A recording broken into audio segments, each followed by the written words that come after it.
Hey, Good News family. This is Tana Heineman, the host of our Now What podcast. This is where we unpack Sunday's message and we talk about how to practically apply it to our everyday lives. I love that you're here with us, and I love that we get the opportunity to spend more time with our pastors and have them teach us even more what the Word has to say about our everyday lives. We learn from Jesus that one of the best ways to grow is in community together. So join us as we unpack Sunday's message. Hello, Good News family. Thank you for joining us today. Just by you listening to this shows that you are serious about transformation in your own life, and so we are happy that you are here with us. My name is Sarah. I've been here the last couple weeks, actually just last week, but in and out a little bit. I have good news for you, though. Tana will be back next week, so make sure that you tune in. I am joined today by who we love to call our resident theologian, and what has recently been shared, soon to be Pastor Greg Wallace. We're so excited about that. Yep. And then our wonderful, one of my favorite running buddies, if you don't know, Pastor Rafael and I love to run. We've only run one race together, but we'll pretend to run. Yeah, that's I don't want people pretend. listening to this and thinking, oh, they're runners. And then they're like, no, we just, You actually run. Great clarification. Yeah, well. You're just saying you're not competitively running. Right. You're right. Greg, that's what Greg does. He just makes me feel better about myself, and Sarah does that too. She said, awesome, wonderful. And I'm like, man, I just that's why I keep them in my life. So you guys need to find yourself some people like them. Yeah. Yes. I'm just saying there's a difference. I don't run. Well, you're right. So you make a great point. I have run, but no more. I realized it was I always bad. just say that my legs are long, but they're not fast. So I move faster than a walk. But are you trying to say that Greg's legs are not long? No, not at all. Really? There will be no short jokes. It's very sad. Okay, so with the three of us, I feel like we have the huge risk of getting off track early. Yeah, so we're going to stay on task today. But we always ask a getting to know you question. And so I love this question. I thought of it. I want to know, what is your favorite thing about working at Good News Church? Paychecks? Yep, totally. Yeah. I feel like I get along with everybody. Yeah. So you hear team everywhere, and I genuinely feel like this is a team. So I like it. Yeah. I agree with all that Greg said. And it's really cool to be able to come to work on the day-to-day and just really like the people that you're on mission with. And I love that. I also love our Good News family. Love interacting with them and spending time with some of them, outside of church. And so, we get to do fun things like run together and have meals together. And so I think that's great. I would agree. I think Pastor Jason, what has it been, 5 years? 4 years? 5 years? When him and Carissa stepped into that lead pastor role, I think him and the leadership team really did a good job of creating a family culture among the staff. And then that has also trickled down into the church body. And so I love our Good News family. I love getting to spend time with our team. I've worked here for about a year and a half, and I still love coming every day. Yeah. Some days are trickier than others, but it's not because of the people some of the time. But it's all about, ongoing transformation. It's usually my attitude that needs to change. So I would totally agree. Say anything. What? About your attitude. Needing. Right. Okay, well, this week we continued our series, Sermon on the Mount, and Pastor Rafael shared about salt and light and being a city on a hill out of Matthew 5. So I thought that your message was really it was a valuable lesson for our Good News family, reminding us of our role as salt and light and then our responsibility with that. So we started with being the salt of the earth. And Jesus began his sermon by describing his followers as he said, you are salt, you are the salt. And so he used this metaphor. And in ancient times, salt was this highly valuable resource. It was used for trade, currency.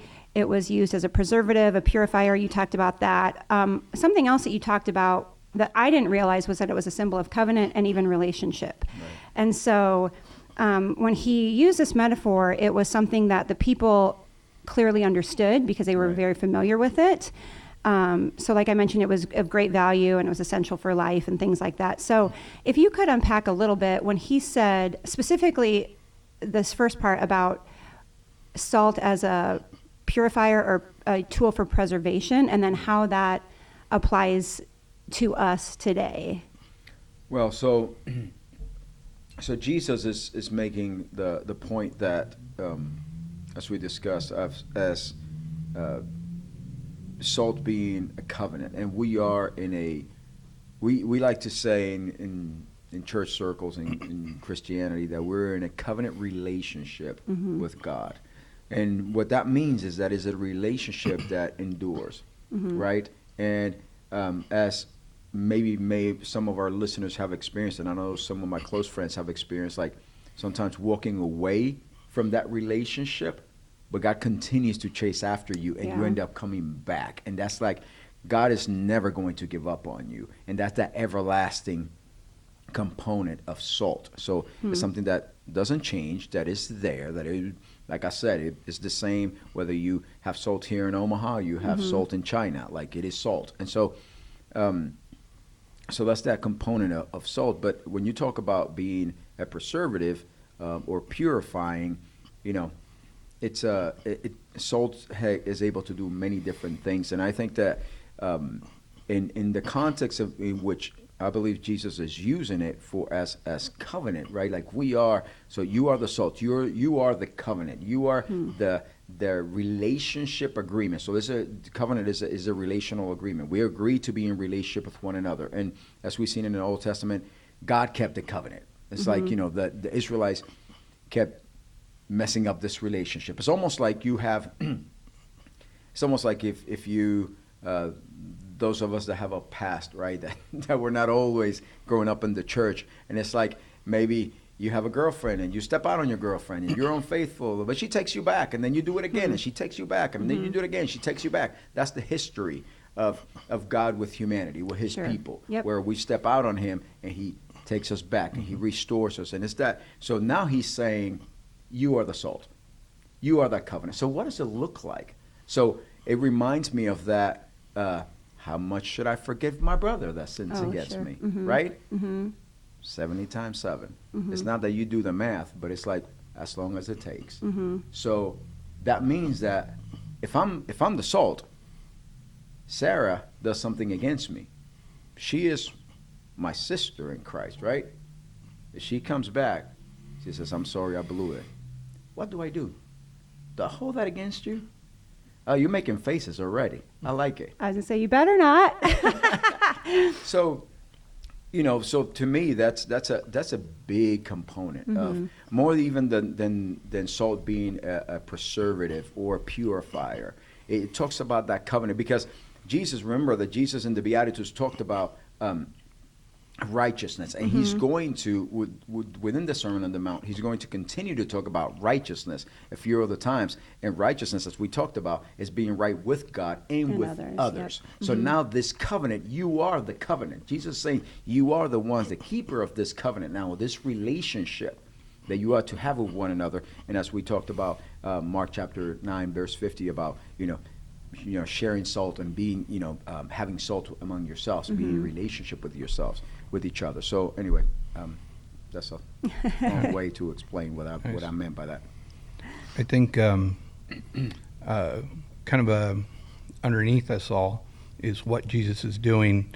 Is he's doing at least something called wisdom stuff, and so we can keep having conversations about this. That almost any commentary, you can pick up 3 different commentaries about salt, and each of them will zone in on something specific about salt that they really like or something like that, or they think it is. And it's probably yes. It's probably a yes and. And that there's a preservative aspect. For me, and so to finish that thought, is one of the effects or one of the benefits of wisdom literature is that we can keep thinking about it. Yeah. It was a number of weeks ago, but you mentioned a verse that talked about meditating on the word. And that word in Hebrew has to do with murmuring and even kind of gnawing. There's a chewing on it. And this is one of these verses, this entire Sermon on the Mount, this whole group, where we're still talking about, well, what did he mean? Was he telling us to do something, or was he telling us the right way to think about something, or to feel about something? For me, this salt is also connected to the light we're going to talk about, but its effect, that it's active doing something, and that it does something. It conveys a message in a style and in a way, and so its effects are all really important too. So, Yeah, I love that. Salt is very interesting. That you put, like you got a cup of water, you put salt in that water. Now it changes. It doesn't taste like it tasted before. You put it on your meat, doesn't taste the same. Like it just affects whatever is put on whatever. So it's very interesting. One of that second half of that verse says, Jesus says, "You are the salt of the world," and then he says something to the effect of, "But how does salt lose its saltiness, or how does it lose its flavor?" If it does, yeah. If it does, and I looked that up, and what I found was that it said salt is always salt unless it's mixed with impurities, which I thought was so interesting because to me, if I'm trying to apply that to my everyday 2024 life, if I'm the salt of the earth, then the only way I can stay salty is to not mix with impurity. So, and I think that there's a fine line there between we talked about before being in the world but not of the world, and living as light. But you also referenced John 15, and we've talked about that even in our last sermon series about praying the word and abiding. And I think it's important that we remember to stay from impurity, to not lose our saltiness. It's about abiding.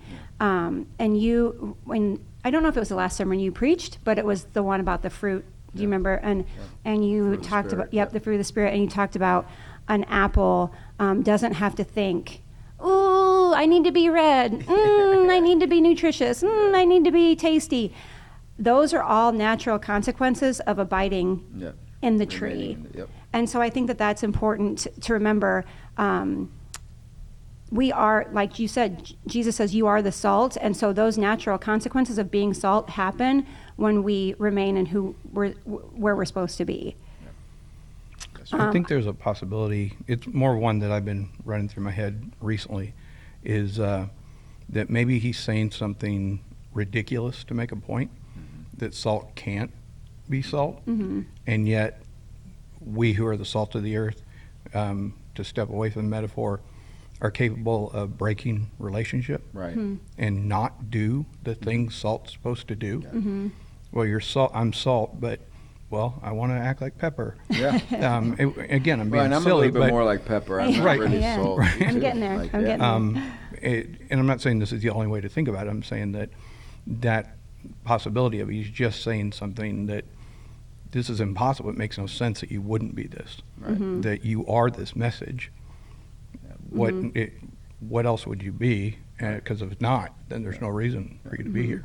And I like what Greg is saying, because even just us talking about the salt, right? And you pick up different commentaries, you hear different theologians explain and say, "Oh, this is what I think Jesus means." But that's why the Word of God is alive, right? Because it can mean something to me, and the way it hits me, that part of being salt, and the way it hits you may be totally different. But one component that we did not talk about in the message was that second part when you said, if the soul loses its saltiness, it's good for nothing but to be thrown on the ground and to be trampled upon by men. So what's the connection here? Well, that connection we didn't talk about, but to be trampled upon, the Israelites knew what it meant to be trampled upon. Why? Because they lost that covenant relationship. They moved away from that, and then they were attacked time and time again. They were trampled upon by other nations, and you have the Assyrians, you have the Babylonians, and you have all of these other nations that came and trampled upon the Israelites because they were no longer salt, right? And so I think that there's a connection even there that we didn't. I didn't want to touch on that on Sunday because then it's going to take us even further into something else. But I think that Jesus is helping them see, just like he did in John chapter 15, about if you remain in me, you bear much fruit, but without me, you can't do nothing. It's the same thing again. Like, unless you remain in this covenant, unless you remain in relationship with me, you're not going to be effective. You're not going to do what you were created to do. You're not going to live out your purpose. I also wanted to talk about one of the things that you mentioned, and it was towards the end when it was about application, but you talked about getting out of the salt shaker. And I think that this is important because even as I mentioned, I think it was last week, and even Pastor Jason's sermon from the week before, talking through the Beatitudes, this is a little bit the upside down kingdom. Right. It is very comfortable to stay in my house with my family, the people that I love, and not to engage in the world around me, especially as we see the culture shifting and things just getting crazier sometimes by the day. I have a tendency to pull back and disengage because it's easier, it's comfortable. Sometimes I don't want to deal with people. I don't want to deal with their thought patterns, their lifestyles. It's just messy, and so it's easier to disengage. But that's not what we're called to do. Right. And so how do we, as believers, engage the culture, engage the world, be salt without being salty? Meaning disrespectful, arrogant, dismissive, even of other people's thoughts or feelings. I think it's tricky. I think it needs to be sourced from a place of love, but I don't know if you guys wanted to add anything to that. It's weirdly not that complicated, but I'm not saying it's not easy. It's easy. Is there good you see that you can do? Do it. This is the expression of both light and salt. This is actively doing something that you know is positive. It really doesn't have anything to do. Think the Good Samaritan kind of thing. Can you help? Are you capable? Then respond. If you can't, then that's a thing. If you're making excuses, that's also a thing. And so, and it's not really, and in that, it's just kind of the positive point of view, as opposed to trying to find ways out of what we're doing, which is a question, well, who's my neighbor kind of question. But instead, how can I buy into this? And do I want to stay home? Yeah, sometimes. But when I'm out, if I see good, then do that. And if I'm tempted toward bad, whatever that is, then don't. And again, challenging to do, but relatively simple to think through. That's when you were talking, that's who I thought of. We talked about the Good Samaritan last week and how many times we, not that it's wrong, or we look at big picture, we look at what maybe we think God has called us to do when he's saying, look at what's right in front of you. Yeah. Look at what's right I think sometimes, and not to, even the idea of called, that, this has to be a special event for it. No. This is, if you're a farmer who doesn't plant seeds or reap, you're not a farmer. Yeah. I used to play soccer. I don't currently. I can't call myself a soccer player. Sure. Right. It's just not how it works. So to say I'm salt and do nothing salty, then you're not. Right. You're thrown to the side and trampled because you've given away and refused to be whatever it is, which is to come out of the shaker. Yeah. I also wanted to touch on the fact that salt, you mentioned it a minute ago, salt was a form of covenant, and it was about being in relationship with one another. And I think it's important to remember Jesus knew the importance of biblical community. Right. He lived it. We talk about it here a lot. One of our pillars of connection, discipleship. So I wondered if you guys had an example, maybe to encourage our listeners with, of sharing salt, that idea of sharing a meal or being in biblical community with others, how it has affected you and your family in difficult times, or even just to encourage listeners that sometimes I think we make it more complicated or harder than it is to engage in relationships with even people in our Good News family. And so I don't know if you guys have examples of why, when that was a really beneficial time in your life.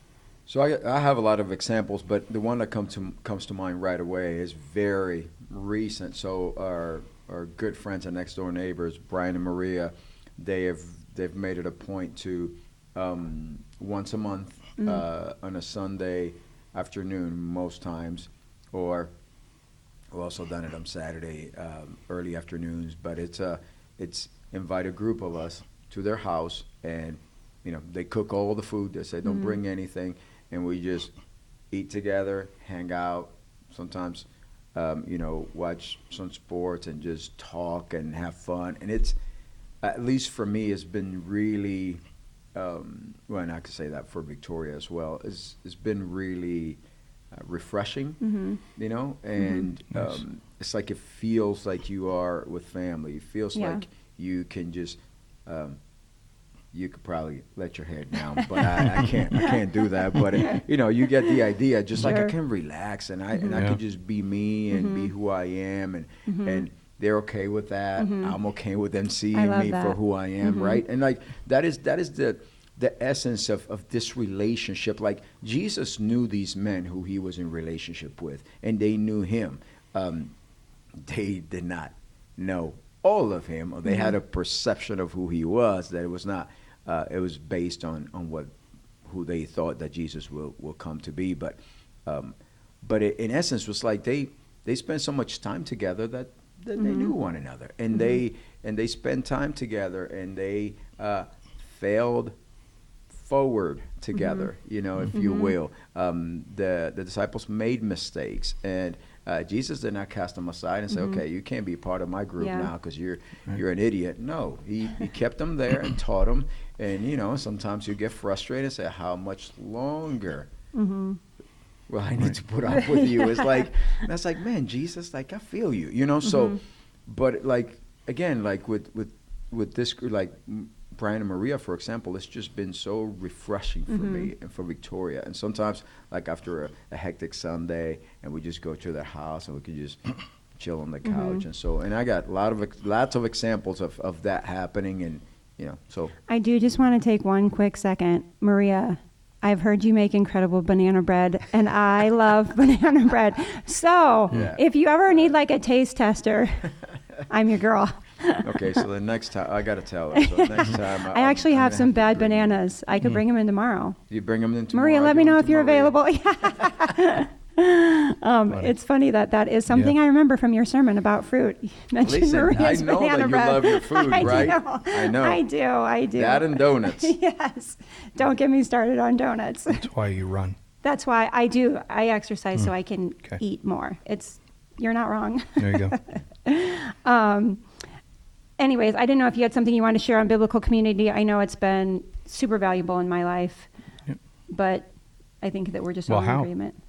Oh, because it's one of those things, like when you have the hard times, that's what you fall on. I remember we were facing a really, really difficult decision. I shared about it through a video on Easter one time. If you saw the video, it was a short clip. But with our fourth child, we had a very concerning diagnosis, and we weren't sure what to do moving forward. And it was my church family, which includes my biological family. But I remember texting Tana, who many of you know is one of my closest friends, and I said, this is what we're facing. I don't know what to do. And she texted me back a prayer. And that, just in that moment, it builds your faith. It knows that you have somebody in your corner. I mean, it truly means the world to have that. And so again, I know we talk about it all the time. I know people might get sick of hearing it, but the invaluableness of having biblical community, I just can't stress it enough. So if you're not part of a life group, check it out. You need to be. Nice. we're going to move on. We're going to shift our focus now to the part about being the light of the world. So we talked about light throughout Scripture. It symbolizes instruction, enlightenment, revelation. And so just as salt symbolizes preservation and covenant, we talked about that. Light represents illumination, revelation. You mentioned glow up, and we talked about this just before we were talking. I actually knew what a glow up meant because I have 4 teenagers and 2 kids who want to be teenagers. And so I knew what a glow up was. I was a little bit proud of myself. I don't know all the slang, but I did know what that meant. You're the youngest one right now, right here. So it's like, you should know what that means. Well, I'm the youngest out of you 2, but I know. you guys are old, so. Yeah, listen to this. Okay. I'm just right. kidding. See, when you have It's coming out. when you have church family, you can talk to each other that way. So We I can didn't know it was offend gonna each get other mean. and then offend each other in the don't worry, Lord. I'll It's one of those apologize. kind of I'll podcasts. apologize One of those kind of later. podcasts. Okay. Yeah. Just All right. insult the. All right. Yeah. Salt. I'm We got just it. being salty. But you use the example of like, you great idea, light bulb, that kind of stuff, being enlightened. So talk a little bit about what it means to walk in the light and be the light of the world. It's a loaded question. Well, there was It's a two. big question. You tossed 2 questions in one there.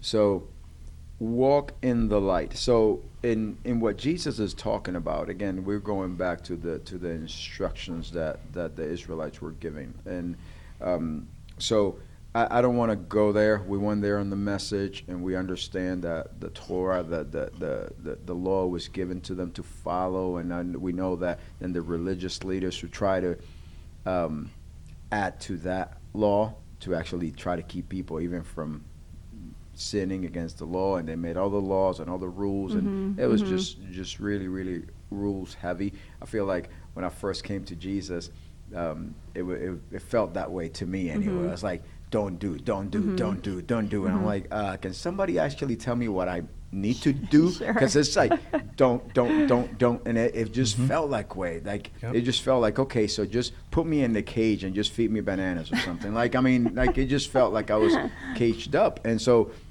But anyway, so but the idea of being the light. So like if the Israelites were giving Torah, they were giving the law, they were giving instruction on how to live their lives, what have we been given as Christians, as Christ followers, as disciples of Jesus? What have we been given? To me, one of the things that I like when I think of light, I think of Jesus' life. What did he come and do? What did he model for me? How then should his life impact my life? How should I act? How should I behave? How should I live? Who should I live for? Right? And so light to me takes a lot of different dimensions. Like right now in this room we have different lamps and lights, and they are different, and they provide different levels of light. And so sometimes I like to look at scripture that way. It's like that word light doesn't just mean one thing to me. And when I think about Jesus saying, "You are the light of the world," it's very significant because as we read in Isaiah, Jesus, the servant, became the light to the Gentiles. And now Jesus is saying, I became the light, and now I'm making you the light. What does that even mean, right? So I would love to hear from Greg what it means to him, because Well, you mentioned it really briefly, I think, on Sunday, because this reminds me of a recreation, a response to chaos. If you look at Genesis 1 and see, and I'm adding a word in, the Hebrew is tohu vavohu, which is formless and void, and the idea is chaos. There's no order, and his verse is "Let there be light," and to maybe over apply it, but I think it's kind of fun. It would be in Jesus calling us light, and he's saying, "Let there be Raphael." Why? Because chaos, darkness, light invades it. Darkness flees and goes. Order is brought in. And I don't mean legal order. come on. I mean shape, definition, meaning, purpose, all these different things. that where what once was darkness, now light comes.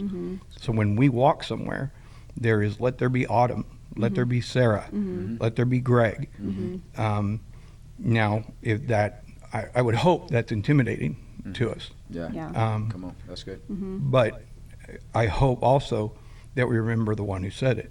Sure. He said, let there be, and it was. And there isn't a question of whether, it's not just a calling or a mission or anything like that. Those are words we can use to try and help with function day to day. But fundamentally, he's saying there is a chaotic darkness out there that most of his people are living in. Right? How many people are out there are God's people but don't know it? Come on. Yeah. And we as light step into that darkness and bring visibility, not just to sin, but to hope. We are messages of hope. We're messages of relationship. We're messages of potential joy and a reason to exist. And to think that in response to chaos, to that formless and voidness, he says, let there be you. That's massive. That's huge. That's overwhelming, and yet for some reason he's saying it, and that's just amazing. It makes me think of something that we say around here often, but the phrase, we get to do this. Yes. Yeah. We talk about that as a team, like we get to be part of people's transformation. We get to be part of their faith journey. And I think it's not because we're on staff at a church, or it's just because we've said yes to Jesus, and now we are the light. And I think so for anybody out there, you get to be part of this. You get to be part of the greatest kingdom that ever was and ever will be, and you get to add people to it, and I think that's amazing. Yeah. So I love what Greg just said. Me too. All spot on.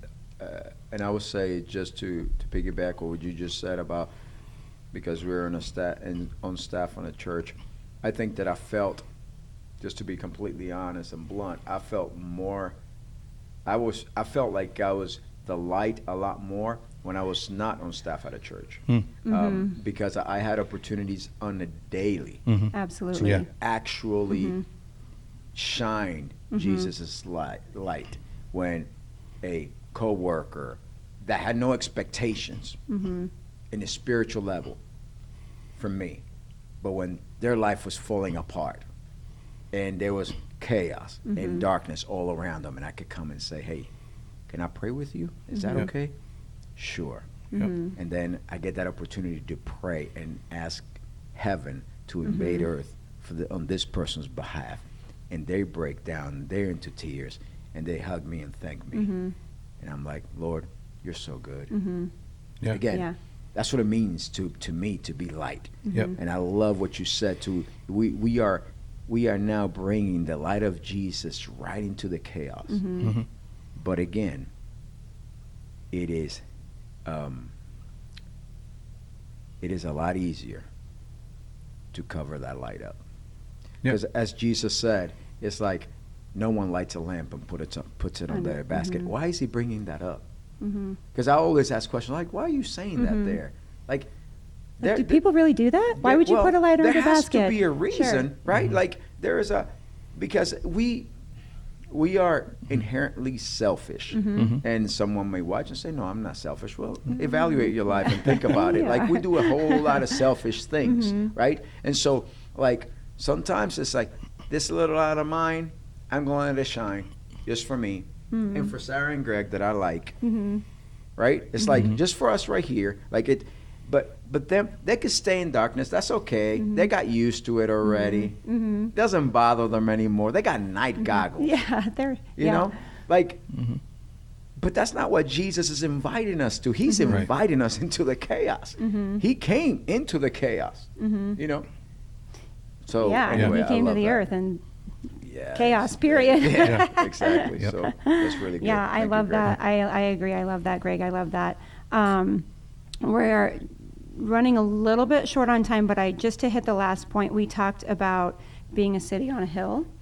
And talk a little bit about what what that, when you live that out, what does that look like for people? Is it being an example? Is it being a place of refuge? What is being a city on a hill? So before I answer that, I'm gonna say that we're not running late, because whenever I do the podcast with Tana, I apologize. we run like 50 something minutes long. Wow. Okay. So, well, I was they told give you, keep it around 30. well, they and give we're you at they give you 35. strong parameters, but I don't think I've ever Well, by all gone means, shorter. keep talking. I'm like, well, we're having fun here, right? Yeah. And if you're listening or watching us, you could just pause it That's and true. pick it up next Pick it time. up later. It doesn't matter. Yeah. But anyway, so city on a hill that cannot be hidden. Mm-hmm. Again, we talked about Isaiah chapter 2 and Reference back. reference back to this mountain of God, Mm-hmm. this place that is high and exalted above all things. Like the nations are going to look. Again, that's why light is so important, because Yep. we are now the light. So we need to be placed, and that's what Jesus is making that statement about. No one lights a lamp and puts it on their basket, but puts it right up front on top on a stand where it could provide light to everyone in the house, right? So he is saying, you're the light. You need to be seen. And the way that you're seen is to be in that place where God has placed you. So this city on a hill is in the presence of God. This city on a hill is where God dwells, where I want to make sure that I spend time, because again, in their time, mountains were very significant. They were the place where there was oneness between heaven and earth. There was this, that heaven and earth become one. That's where the gods lived, and so that's their mindset. So city on a hill for us means really nothing. Like, okay, that's maybe some city over there in Council Denver. Bluffs. Okay. They got those bluffs. Well, you think we're used to streetlights. We're used to. Yeah. Now imagine there's no electricity, and you're traveling, and up on a hill you start seeing lights. Right. This is exactly that. And so like city on a hill that cannot be hidden. It's like, Sarah, you need to shine, and you're going to be high enough that there's not going to be any obstruction. Okay. So it's not only a vantage point. So you're up there, you can see. Those that are down there can also see. Because then in the second part of that verse, he talks about that they might see your good works and glorify your Father, which is in heaven. Exactly. And so I think that that's important, because it's not, sometimes people do things with selfish motives, and they want people, it's look at how great I am, look at how God, but when you do it because of that natural consequence of abiding, it's a natural, it's what flows out. You become that city on a hill, and then always point people towards Jesus. So like I do with Tana, I'm gonna do a little something with you, Sarah. Oh, here we go. So have you ever had selfish motives? Oh, yes. Okay. For yes. sure. Me too. So often. So often, especially with donuts. But It's true. but you said like people have selfish motives. I would say we have selfish motives. Yeah. I have selfish There motives. you go. So when we communicate, like that's because it's like, listen, and the way that I speak, the way that I talk, I want all of our Good News family and anybody else that is listening to understand that it's like we don't have this all together. We're all on a journey of discovery. Right. And I know that's not what you meant. I know you said, people do this. We all do this. And so like this is what Jesus is challenging here. Jesus will continue in the Sermon on the Mount to challenge a lot of our motivations, a lot of our beliefs, a lot of our insecurities, a lot of our fears, and also a lot of our stereotypes, if you will, a lot of our prejudices, if you will. So because he challenges the religious norms of the time. Well, I think it's that upside down kingdom that we talk about so often. Exactly. So anyway, just wanted to throw that out there as a, Yes. Yeah. I do these things. You used to do these things. Not We're anymore. all on a journey of transformation. I'm There you definitely go. still on it. I'm There you definitely go. still on it. I think the lack of hiddenness and the lack of ability to hide is significant here. Sometimes as we talk about things, well, you're hiding and stuff. We're talking about sin. I think it may even be just not seeking good. James even kind of sort of defines sin as the good you know you ought to do and don't do. Yeah. I don't know that it covers everything with sin, but I think we limit this idea of hiddenness to that. And I'm saying that you are a city on a hill. Yeah. You are viewed, whether you want to be or not. Right. Even if it's only to our children. Yeah. It doesn't, and I'm not just saying the overt things. I think the things that we carry. If I do something, and then I'm like, oh, I'm fine with it, but I'm really still carrying the thing with me. It taints how we interact with things. It affects. We are viewed and viewable, and this is the ideal. This is the opportunity we have. Now, is there a potential downside? Yes, but. Sure. The challenge Jesus is giving, or the encouragement, the statement Jesus is making among so much else, is that we are viewable. A metaphor I've used is some of us get into Christianity and we're like, oh, I went to church, but they hurt me, which I'm kind of more blunt, so I'm not trying to hurt anyone or anything. In saying this, think of more like a tough coach. It'd be, I told you I played soccer. It'd be like me saying, yeah, I want to join the soccer team, but I don't actually want to play. Or if I get out there and someone knocks me over, I'd be like, I go back to the coach and say, what are you doing? You put me in there and they hurt me. Yeah. Now I'm mad at the coach. And he's like, you joined the team. Yeah. Yeah. This is part of it. Yeah. And so, well, I don't know how I'm going to handle this, or I can be a Christian on my own. Literally, no. Right. That actually isn't something that the Bible allows. That isn't, it just doesn't, and I know you've been taught that it does, because we focused on a certain theology that has just tainted this. But no, this is meant to be done in community. This is how we can step into the darkness and really have a positive impact. And again, what do I mean by having the impact? What good can I do? Yeah. Where is good? And it doesn't mean you have to be obsessive. It just means that from time to time you're going to see something that can impact or just care about, pray for somebody, or just not be mean. Right. And not be mean consistently over time. It's weird. People then start trusting you. It's weird how that works. It's crazy. Yeah. When you are not a threat in a world of threats, you become a haven. You become when a light. You are peace in a world of chaos. Yeah. That's exactly it. Yeah. Yeah.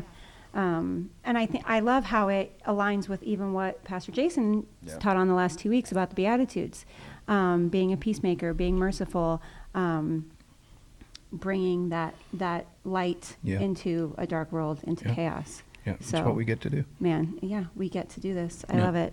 So, Greg, everything that you said, it's interesting because Jesus said, you're a city on a hill that cannot be hidden.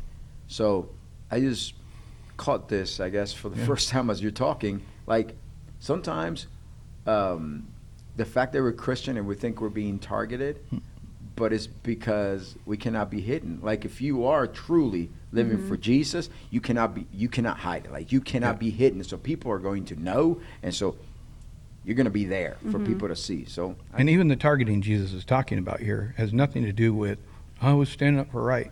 No, he's talking about being good, being so good that you can't be tainted. Right. Yep. And it's not you going out with a sword and finding bad things and cutting them down. It's you. He says they ask you for 1 mile, go 2. How much frustrating if you're an oppressor and someone just says, okay. But not bowed head, okay. Okay, let's go. When you remove the power from them, there's a good chance they're going to strike back at that. We touched on it last week with Josh and Pastor Jason, and he mentioned about, Josh said something about, am I the only one who, wishes my wife would do, and we were all like, oh no, but Pastor Jason had mentioned not playing the role of the Holy Spirit, and that's not our job. I was at a conference a little while ago, and one of the speakers mentioned our job is not to change people. Mm-hmm. Jesus never said, go out and change people. Right. Go out and, make them change.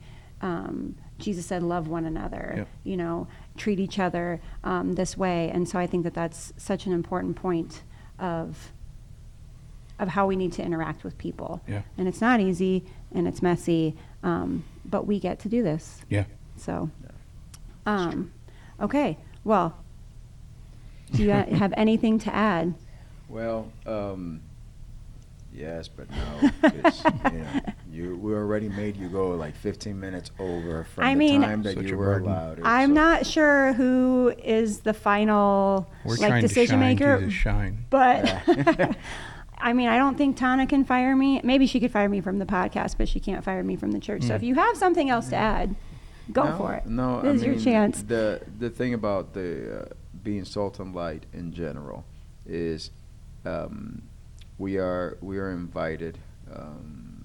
So we are who Jesus says we are, and if we're salt and light, we're invited into the chaos, into the darkness, into the